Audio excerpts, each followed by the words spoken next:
विज्ञान तो अब इस निष्कर्ष पे पहुंचा है कि मस्तिष्क का आधा हिस्सा निष्क्रिय।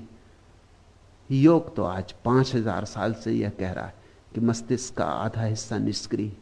उसको सक्रिय करने के बहुत उपाय किए हैं योग में, अनेक आसन खोजे उस आधे को सक्रिय करने के लिए। उस आधे को सक्रिय करने के लिए शीर्षासन का उपयोग किया गया है, ताकि खून की धारा उस आधे मस्तिष्क को जाके चोट करने लगे, उसे सक्रिय करे। श्वास की प्रक्रियाएं विकसित की गई हैं, क्योंकि मस्तिष्क का भोजन ऑक्सीजन है। मस्तिष्क जीता है ऑक्सीजन पर। जितनी ज्यादा प्राणवायु तुम लेते हो उतना ही मस्तिष्क सक्रिय होता है। इसलिए रात अगर तुम सोने के पहले 15 मिनट प्राणायाम कर लो, फिर रात भर ना सो सकोगे, मस्तिष्क सक्रिय हो जाए। इसलिए रात भूल के भी प्राणायाम नहीं करना चाहिए, या विपस्सना जैसी ध्यान की विधि रात में नहीं करनी चाहिए, अन्यथा नींद खराब हो जाएगी। सुबह की विधियां सूरज के उगने के साथ करनी चाहिए। जितनी तुम श्वास लेते हो उतना मस्तिष्क सक्रिय होता है। जैसे ही ऑक्सीजन कम होती, सबसे पहले मस्तिष्क मरने लगता है।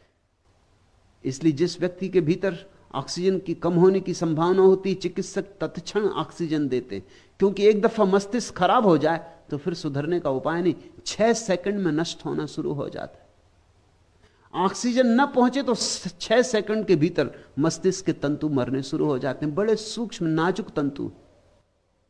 प्राणायाम का प्रयोग क्या है? प्राणायाम का इतना ही अर्थ है, सामान्य रूप से जितनी प्राणवायु हम अपने भीतर ले जाते हैं उससे ज्यादा प्राणवायु को हम भीतर ले जाएं। फेफड़ों को पूरा भरें। फेफड़े में 6000 छिद्र हैं। आमतौर से जो हम सांस लेते हैं उसमें 2000 छिद्रों तक ही श्वास जाती। जब हम दौड़ते हैं, तैरते हैं, तो 3000 से 4000 छिद्रों तक श्वास जाती। 6000 छिद्रों तक श्वास तो केवल प्राणायाम में ही जाती। और जब पूरे 6000 छिद्रों तक श्वास पहुंचती तो तुम्हारे पूरे मस्तिष्क को प्राणवायु उपलब्ध होनी शुरू होती।